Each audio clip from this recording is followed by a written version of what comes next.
All right, this is Algebra 2. Homework help for lesson 62. We're starting with problem 1. The number of victories varied inversely to the skill of the opponents. The team won 8 games. That was 8 victories. When the team had a skill factor of 2. How many victories could be expected if the average skill factor was 8? All right, so you have to solve for that constant K. All right, and we do by multiplying both sides by 2. The value of K is 16. All right.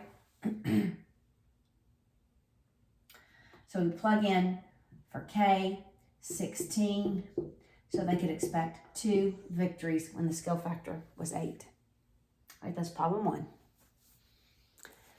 Problem 3. All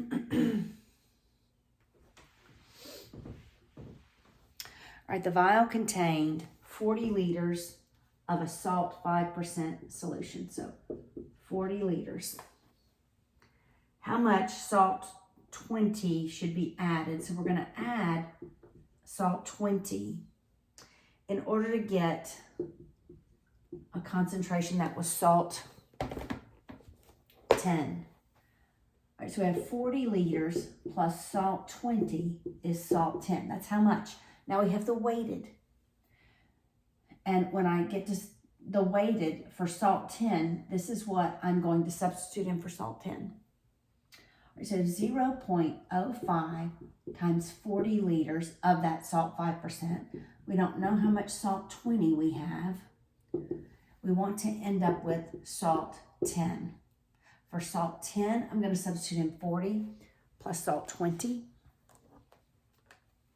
5% of 40 is just 2.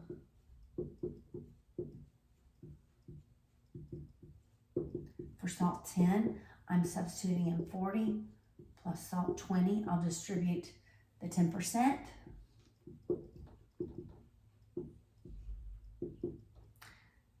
Equals right there.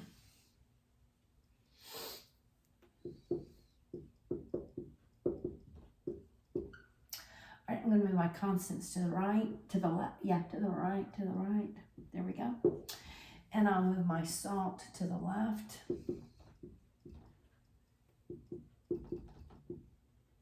So I end up with 2 equals 0.10. Salt 20 divided by 0.10. 0.10 divided by 0.10. 2 divided by 0.1 is 20. So salt 20 is 20 liters. That's how much I must add. Right, that's problem 1. No, that's problem 3. Next is number 7. Just a few more to go. Number 7.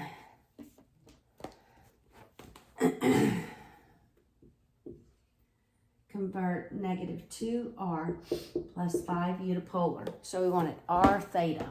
That's what we want. R at theta. R is our magnitude. We draw the vector.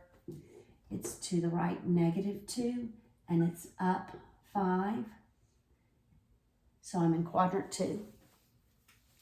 Here's my r value. I use Pythagorean's theorem to solve for that. It's negative 2 squared plus 5 squared is r squared. So that's 4 plus 25 is r squared. R squared is 29. Take the square root. R is square root of 29. Now, I'm going to use this triangle to get theta. However, remember, I want theta from here to here. So this plus whatever that is has to add up to 180, right? So once I get this theta, I'm going to take 180 minus this theta. We'll call this theta 1, theta 2.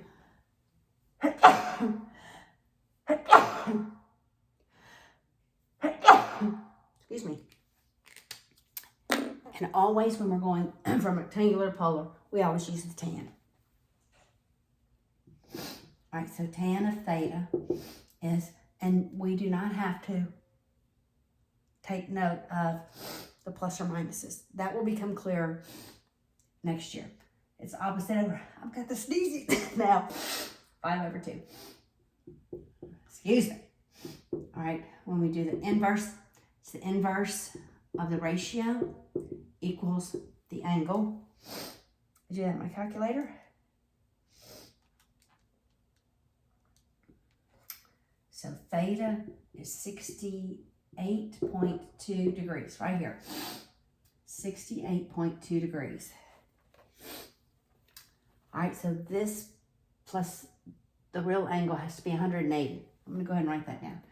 The 68.2 plus what I'm calling theta 2 has to be 182. So to get that positive angle, I'm going to subtract 68.2 from 180.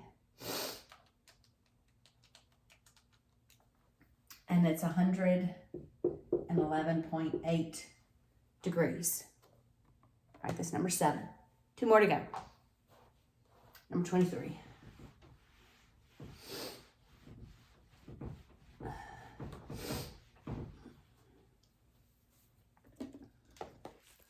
One like I just did in the previous lesson.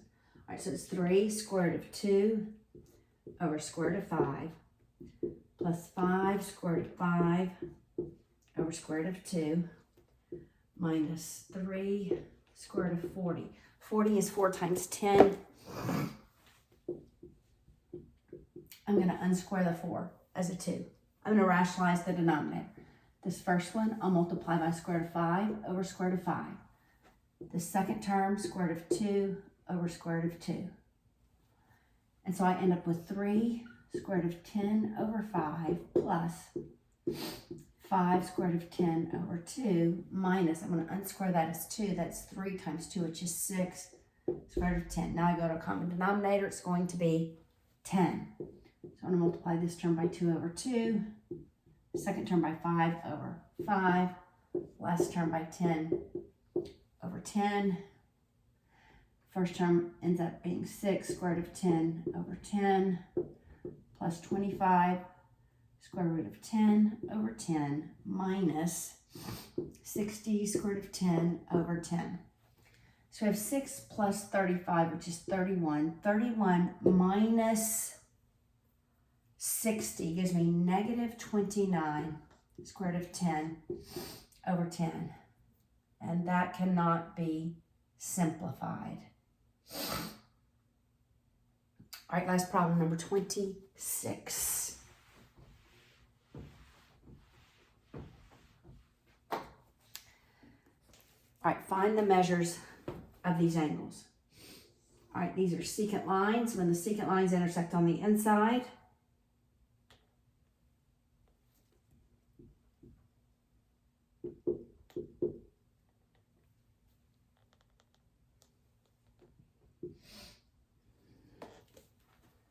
I do something different than when they intersect on the outside. Probably the second one is your question, huh? Would be my guess.